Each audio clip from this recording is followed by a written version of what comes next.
오늘 나오신 모든 분들을 주님의 이름으로 환영합니다.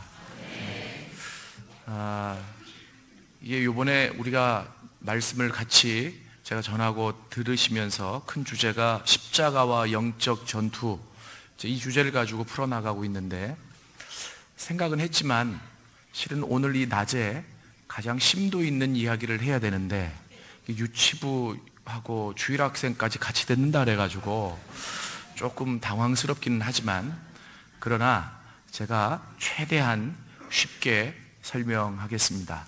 그리고 실은 보니까 여러분, 주일학교 학생들이 더 잘 싸워요.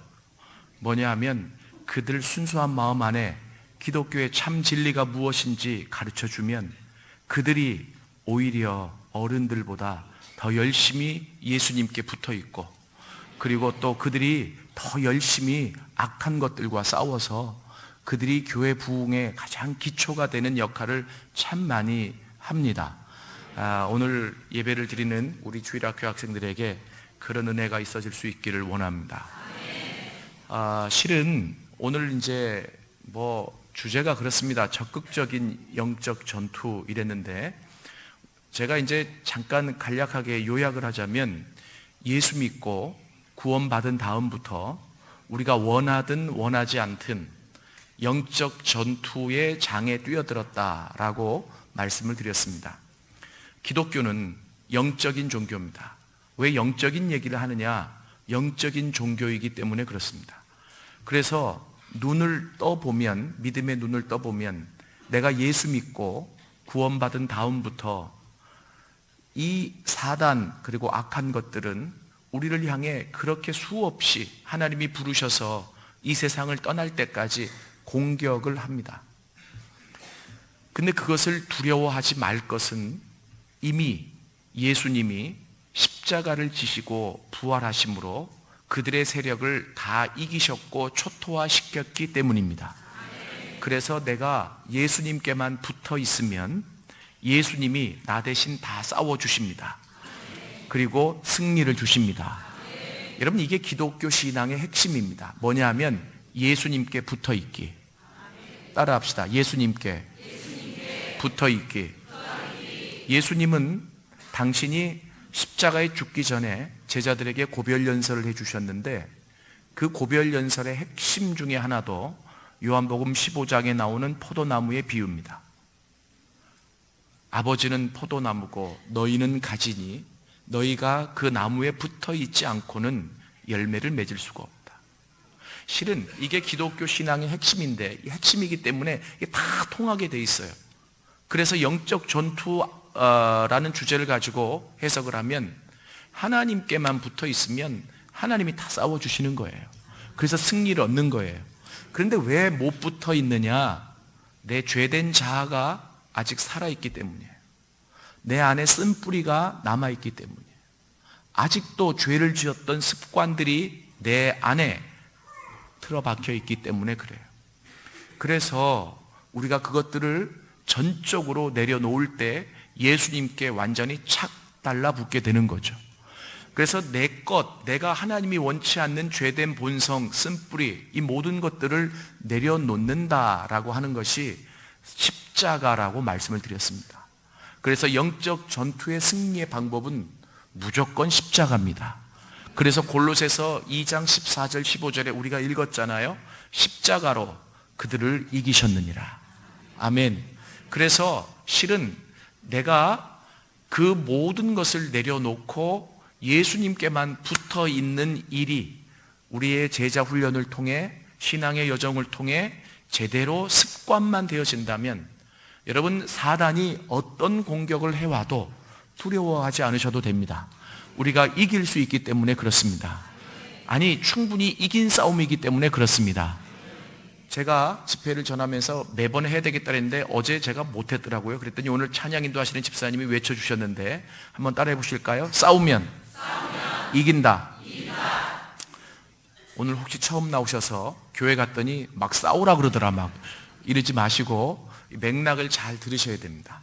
싸우면, 그러니까 내가 싸우려고 한다라고 하는 것은 직접 싸우는 게 아니라, 주님, 내가 주님께 붙어서 같이 싸우겠습니다, 이 마음을 품고 결단하는 순간 이미 주님은 그 사단을 이기셨기 때문에 이긴 싸움이라고 하는 겁니다. 믿습니까? 자, 그러면 평생 이렇게, 이게 영적 전투의 보편적인 일반적인 전투라고 그랬습니다. 이 전투만 잘 싸워도 돼요. 그런데 실은 영적 전투에는 또 한 가지가 있습니다. 그게 바로 뭐냐 하면 내가 직접 싸우는 거예요. 그래서 이것이 적극적인 전투, 이렇게 오늘 표현을 해봤습니다. 실은 그 적극적인 전투에 대해서 가장 그 성경의 내용을 잘 가르쳐주고 있는 본문이 오늘 요한일서 2장입니다. 요한일서는 사도 요한, 예수님의 12제자 가운데 요한이라고 하는 제자가 썼습니다. 예수님의 12제자 가운데 이 사도 요한은 유일하게 자연사 한 사람으로 알려져 있습니다. 나머지 11제자는, 유다가 있는데 왜 자꾸 11제자냐 그러지 마시고, 나중에 마띠아가 들어갔잖아요. 그래서 이 11제자는 다 복음 때문에 전 세계로 흩어져 복음을 전하다가 순교를 당했습니다. 그런데 이 사도 요한만큼은 끝까지 살았습니다. 여러분, 어떤 사람은 야, 이 사람이 복 받았네 이렇게 생각할지 모르지만 오히려 그것이 더 힘들었을지 모릅니다. 왜냐하면 이 시기는 기독교가 박해받고 그리고 또 많은 핍박 가운데 있었기 때문에 끝까지 산다. 그래서 나중에는 반모섬에까지 유배되잖아요. 기독교 TV에서 요한계시록, 더 바이블이라고 하는 영화에서 요한계시록을 상영하는 것을 봤습니다. 반모섬에 갇혀있는 노사도 요한, 거기에서 편지를 씁니다. 그리고 그 편지를 소아시아에 있는 교회들에게 다 보냅니다. 그리고 그 편지를 받은 소아시아 교회들은 역시 핍박 속에 있지만 노사도가 하나님의 계시를 받아 보낸 편지를 읽으면서 힘을 얻고 일어나죠. 그런데 그 반모섬은요, 여러분들이 생각하실 때 이렇게 생각하시면 돼요. 북한의 아오지 탄광과 같은 거. 그래서 막 노역을 해요. 그런데 그 반모섬 안에서도 이 사도 요한이 막 복음을 전하고, 그리고 자기보다 어려운 사람들, 자기는 다 늙었는데도 그 어려운 사람들을 돕고 자기 먹을 배급을 그들에게 주고, 그러자 옆에 같이 따라다니는 제자 같은 한 청년이 묻습니다. 사도요, 한 가지 물어봅시다. 당신이 이 세상에 남은 유일한 사도인데, 제자인데, 근데 예수님을 그렇게 믿고 따랐는데 왜 예수님은 당신에게 높은 자리를 주지 않고 인생의 말년에 이곳에 끌려와 이 고생을 하게 하십니까? 이게 예수 믿은 삶의 결과입니까? 라고 묻습니다. 그때 이 사도가 그 제자에게 어떻게 얘기할 수가 없어 막 고민을 합니다. 뭔가 얘기를 해줘야 되겠는데 통해야 되잖아요. 그러다가 갑자기 하나님이, 그 영화 얘기입니다. 하나님이 갑자기 그를 쫙 끌고 그 하늘로 올라가세요. 그리고 나서 천국의 여러 모습들을 보여줍니다. 막 놀라는 거죠. 그리고 나서 하나님이 그래요. 갈등하는, 고민하는 이 요한에게 네가 본 것을 받아 적으라. 그리고 아시아 교회들에게 보내라. 네가 살아남아 있는 이유가 이것이다. 그러니까 예수님의 12제자 가운데 이 요한이 끝까지 살아남아서 그도 순교하고 싶었겠지만 자연사할 수 있었던 것은 복음으로 세워진 하나님의 교회들을 든든히 세워가는 역할을 하나님이 그 사도에게 맡기셨던 것 같습니다. 여러분, 저는 그런 차원에서 이 노사도가 그 하나님의 예수 그리스도의 복음을 통해 세워진 교회들이 그 핍박 속에서도 흔들리지 않고 굳건히 세워져가는 모습을 두 눈으로 보았습니다. 때리면 맞고, 가두면 갇히고, 죽이면 죽으면서도 신앙을 부인하지 않았습니다. 보통 그렇게 되면 그 공동체는 분명히 이 땅에서 사라져야 되는데 그 기독교 공동체는 더 흥왕해 가는 모습을 봅니다. 그러면서 내가 따라갔던, 그리고 내가 간직하고 있는 이 진리, 이 복음이 참된 것이구나 라고 하는 것을 더 깊게 확인하게 되죠. 자, 그러면서 이 기독교 진리에 대해서, 복음에 대해서 깊이 있게 묵상을 했을 거예요. 그리고 나서 오늘 이 요한 일서를 쓰는데요, 사도 요한은 딱 3권의 성경을 썼습니다. 요한복음, 요한일서, 요한계시록. 알고 계셨죠? 세 권 쓴지. 그랬더니 누가 그러더라고요. 아니, 바울은 10권이 넘게 책을 썼는데, 아니, 바울보다 더 오래 살고, 그리고 또 더 예수님의 직접적인 사도인데 왜 3권밖에 안 썼냐고. 그럼 우리가 어떻게 알겠어요? 천국 가서 물어봐야지. 그런데 유추해 보건대 이제 사람들이 이렇게 얘기하곤 합니다. 요한복음은 너희가 예수를 믿었느냐? 그러면 구원을 받은 거야. 과거적인 입장에서 기독교의 진리를 쭉 풀어서 썼어요. 요한 1서는 예수 믿고 구원받은 자들의 현재적인 삶이 어떻게 해야 되는지 그 사랑의 관점에서 교제를 풀어서 썼어요. 그리고 요한 계시록은 앞으로 예수 믿고 구원받은 자들의 미래가 어떠한지를 하나님이 보여주신 것을 환상과 그 계시를 받아서 썼어요. 그러니까 누가 그러더라고요. 과거, 현재, 미래를 썼으면 됐지 뭘 더 쓰겠느냐고. 여하튼 3권을 썼어요. 죄송합니다. 별로 관심이 없으신 것 같은데. 여하튼 그래서 요한 1서가 그 중에 하나인데, 오늘 요한 1서 2장을 보니까 어떻게 나오느냐면, 여러분, 우리가 이제 목사님이나 또는 신학대학에 있는 교수님들, 신학자들이 뭐 신앙의 체계는 이렇습니다, 신앙의 단계는 이렇습니다라고 나름대로 자기 이론을 펼쳐나갈 수 있고 학설을 내세울 수 있습니다. 근데 그 모든 학설과 이론이 중요하지 않다는 게 아니라 그것보다도 더 중요한 것은 성경에 있는 거예요. 그런데 이 성경의 사도 요한이 그 노사도가 신앙의 단계를 3단계로 나눴어요. 여러분, 그래서 우리가 기본적으로 신앙은 크게 3단계에 있다라고 봅니다. 3단계가 있다고. 저 한번 따라해 보실까요? 자녀의 단계, 청년의 단계, 아비의 단계. 이 3단계. 여러분들 들으시면서 아유, 그건 나도 얘기할 수 있겠네 이러지 마시고, 이 굉장히 중요한 겁니다. 그런데 자녀 각 단계의 특징이 있어요. 오늘 말씀을 들으시면서 나는 어디에 속해 있는가 한번 좀 바라보십시오. 자녀 단계의 특징은 바로 뭐냐 하면 아버지를 아는 거예요. 12절에 보니까 자녀들아, 내가 너희에게 쓰는 것은 너희 죄가 그의 이름으로 말미암아 사함을 받았으며. 그런데 14절에, 그러니까 12절, 13절을 다시 한번 반복한 게 14절이거든요. 그러니까 2번 쓰여져 있는 거예요. 신앙의 단계가. 이해되세요? 같은 말이 조금 더 풀어져서. 근데 14절에는 이렇게 나와 있어요. 아이들아, 내가 너희에게 쓴 것은 너희가 아버지를 알았으며. 그러니까 자녀의 단계의 가장 큰 특징이 뭐냐? 죄를 알고 이 죄가 예수님 때문에 용서받았다는 사실을 알며, 그래서 하나님과 관계를 갖게 되었다는 거예요. 여러분, 이것만 해도 굉장하지 않습니까? 그죠? 내가 죄 사함을 얻었어요. 나는 내 삶을 돌아보니까 내가 수없이 많은 죄를 지어왔는데 이 죄를 내 힘으로 해결할 수 없습니다.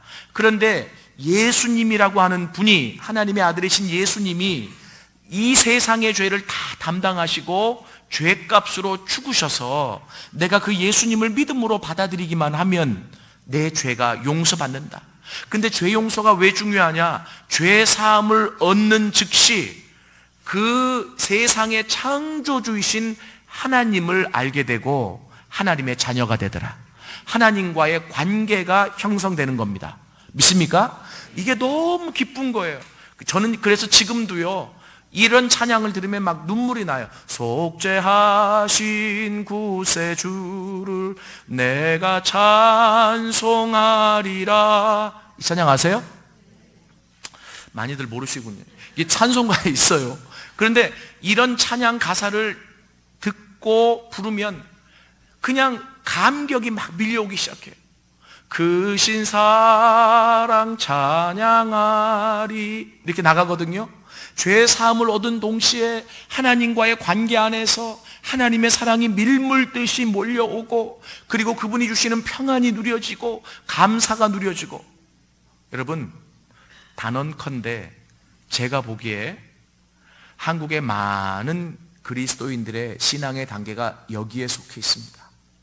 이게 낮은 단계라고 우습게 보지 마세요. 이게 가장 기본적인 단계입니다.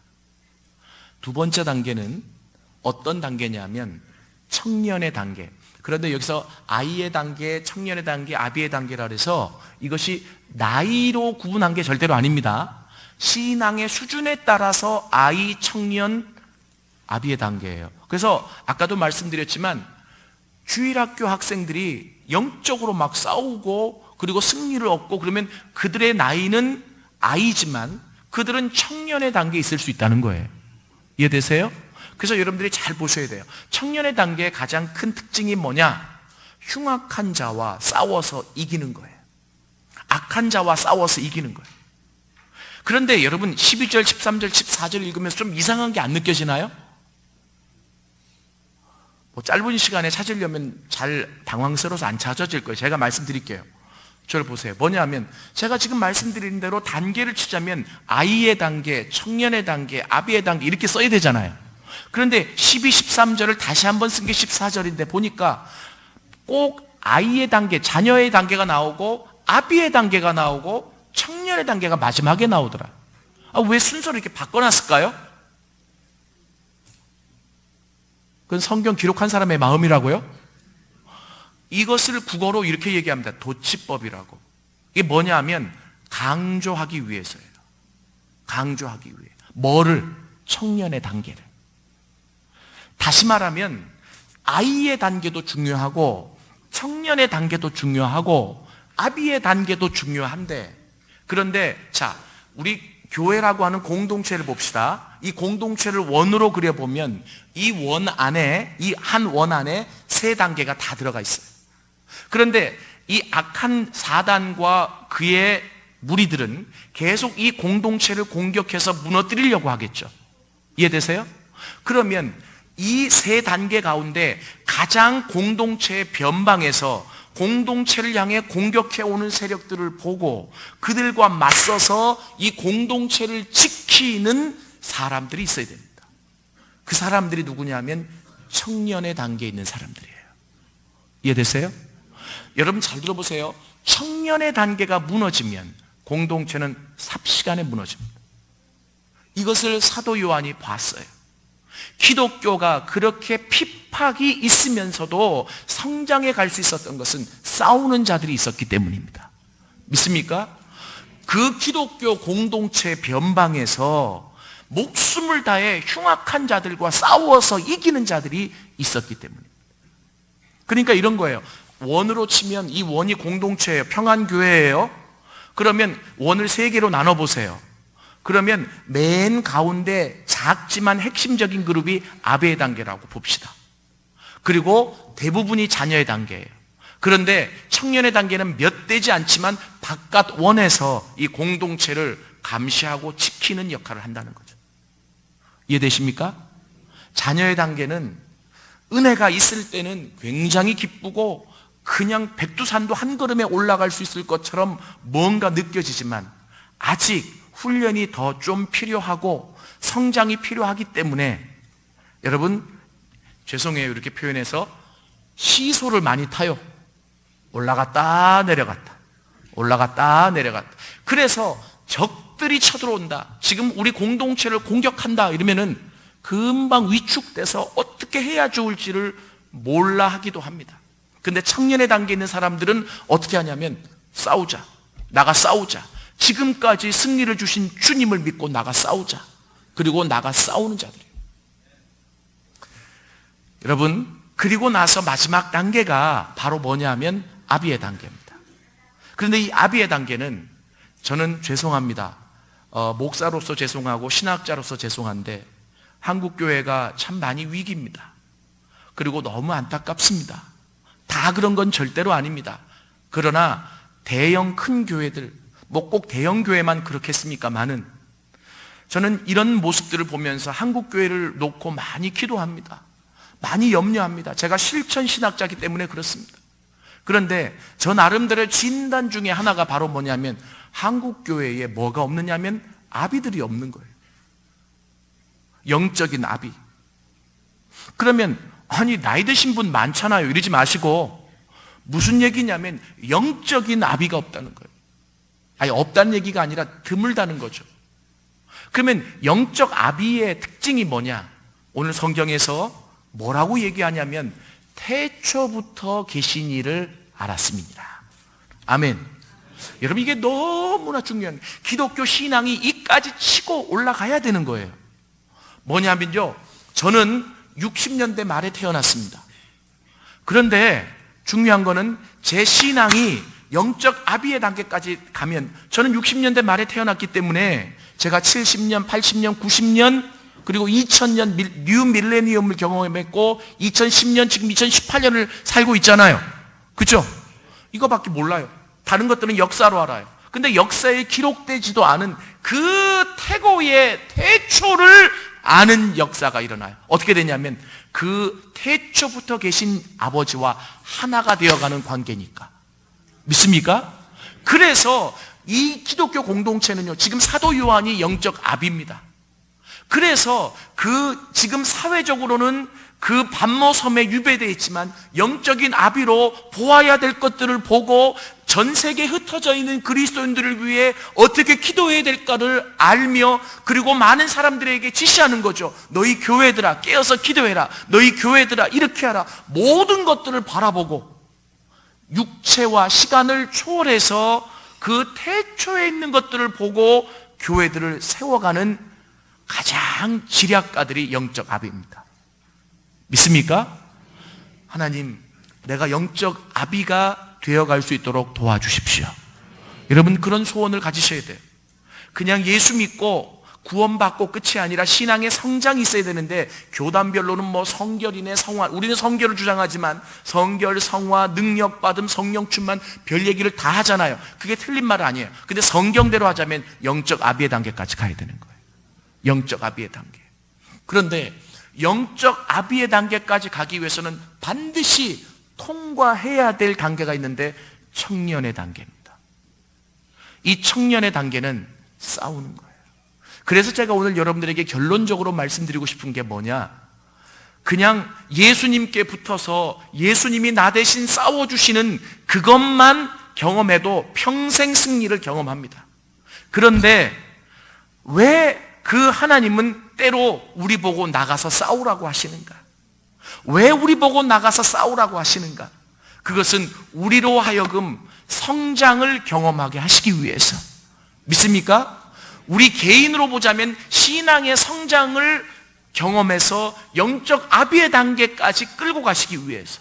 그리고 공동체적으로 보면 이 핏값으로 세워진 예수 그리스도의 공동체의 최전방에서 이 공동체를 위해서 울고 이 공동체를 위해서 싸울 수 있는 자들을 세우시기 위함입니다.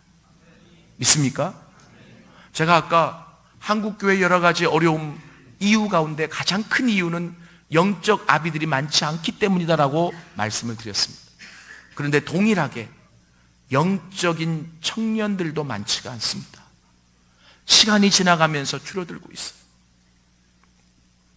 저는 저희 아버님이 개척만 2번 하셨다 그랬잖아요. 제가 아주 극심한 사춘기를 아버지가 개척을 하셔서 그 개척교회 목사들로 지냈습니다. 그런데 교회에 여러분 사택이 없어서 이렇게 돼 있으면 여기 문이 2개가 있어요. 이쪽 양쪽에 문을 열고 들어가면 조그만 준비실 같은 게 있죠. 그게 사택이었습니다. 그리고 그 옆에 부엌을 그냥 하나 만들었고, 그러니까 개척교회니까 너무 어려우니까 거기에서 살았어요. 그런데요, 제가 그때가 중학교 2학년 때쯤 된 것 같아요. 그런데 공부를 하려고 밤 12시에 딱 앉았잖아요. 그러면 그 개척교회지만 그때 제가 중학교 2학년 때 이제 개척한 지 그래도 한 몇 년, 5, 6년이 됐기 때문에 신자 수가 한 5, 60명 이상 모일 때인데 12시가 되면 기도하시러 한 분, 2분 오세요. 저희 어머니도 기도하시러 12시만 되면 이불 싸가지고 가세요. 자더라도 교회 가서 주무신다고. 그래서 보면 한 3, 4분이 계속 뭐 크게도 기도 안 하세요. 중얼중얼. 저는 속으로 저분들만 없으면 공부가 더 잘 될 텐데 이렇게 생각을 했죠. 근데 나중에 보니까 그분들의 기도 때문에 교회가 살아있더라고요. 그분들의 눈물 때문에 교회가 든든하게 세워져 가더라고요. 나중에 보니까 그들이 이 공동체를 지키는 영적 청년들이었어요. 믿습니까?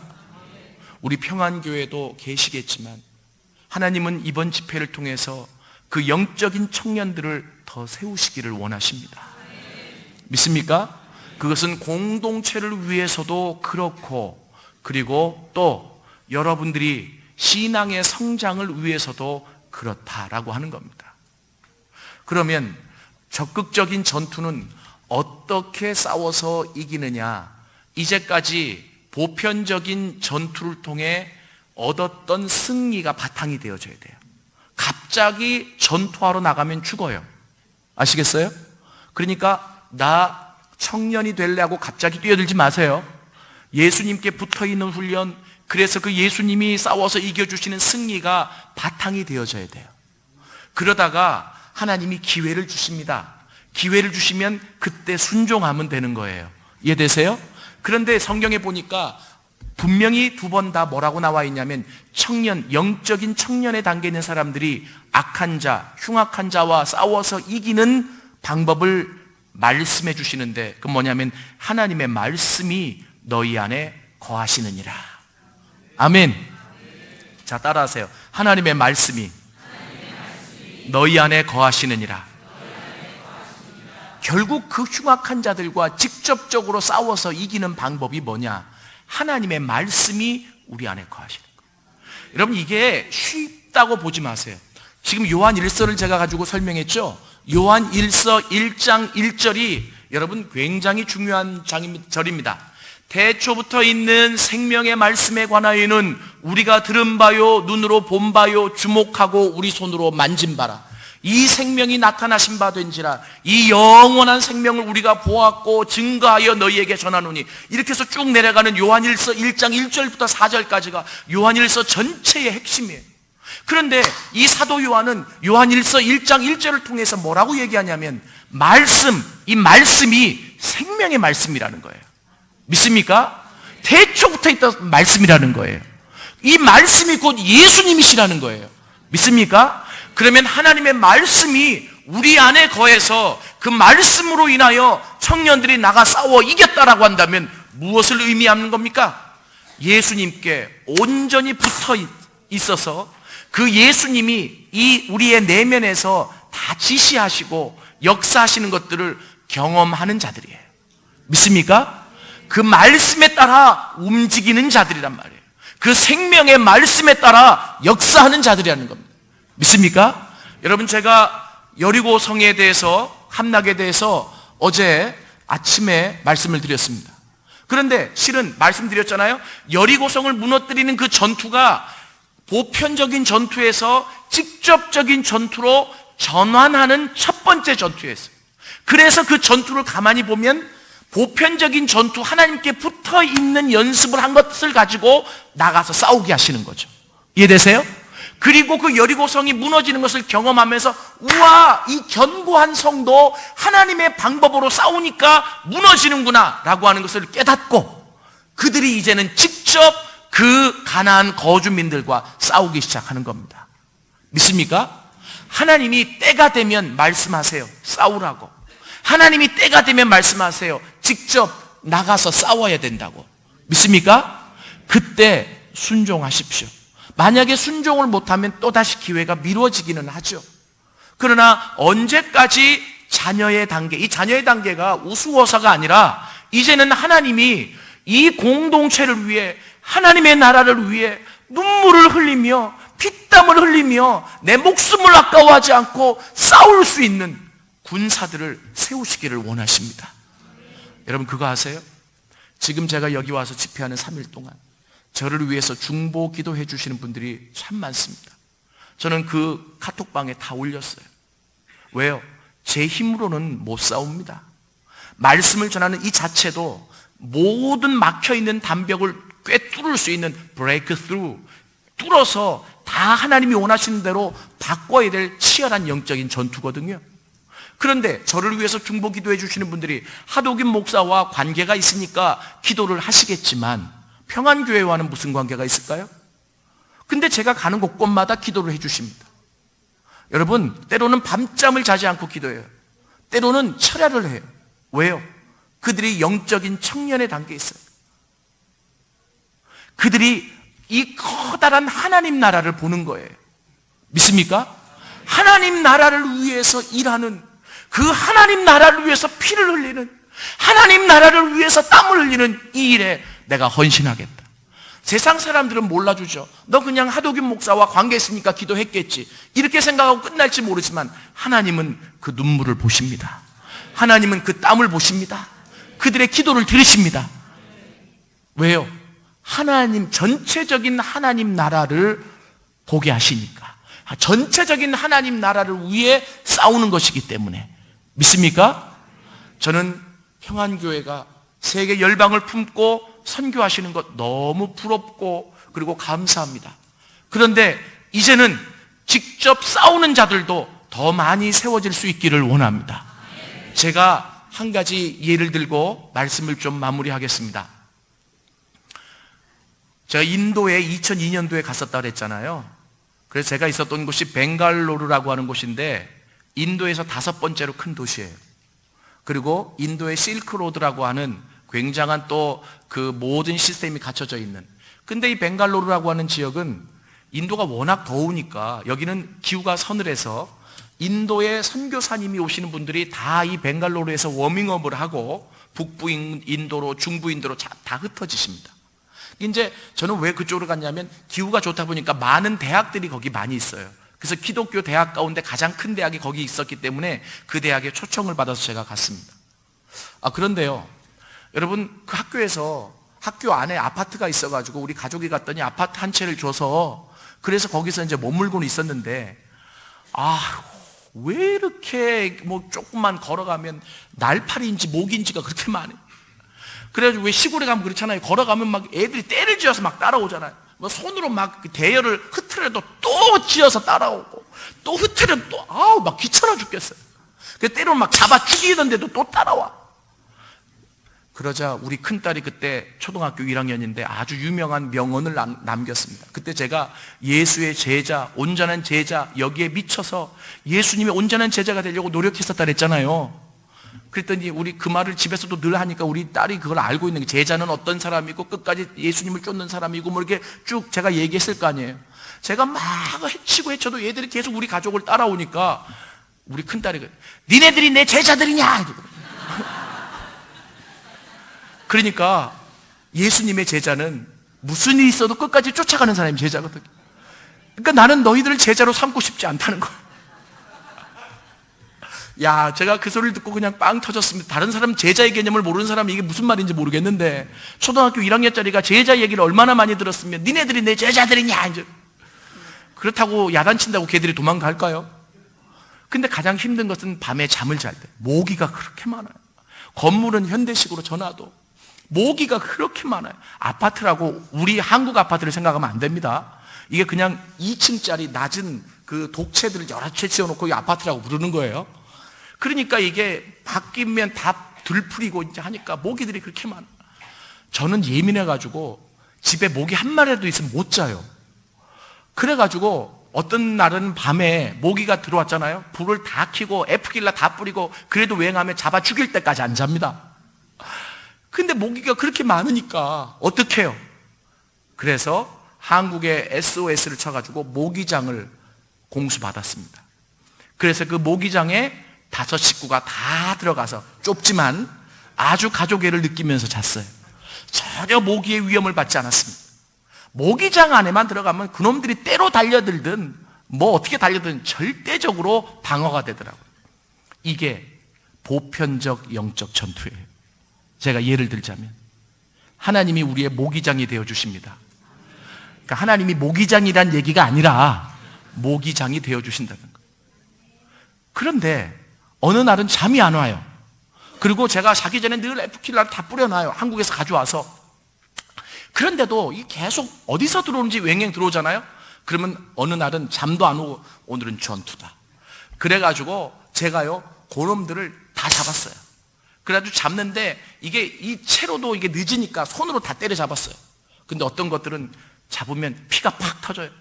우리 가족 5명 중에 누가 희생당했다는 거지. 근데 그 피가 탁 터지면 벽에 딱 묻잖아요.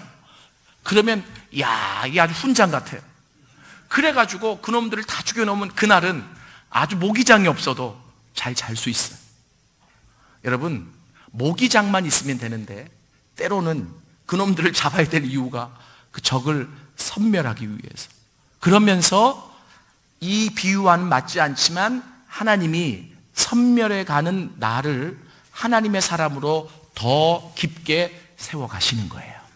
믿습니까? 믿습니까? 사랑하는 여러분, 오늘 이 말씀을 들으시면서 나는 어느 단계에 속해 있을까?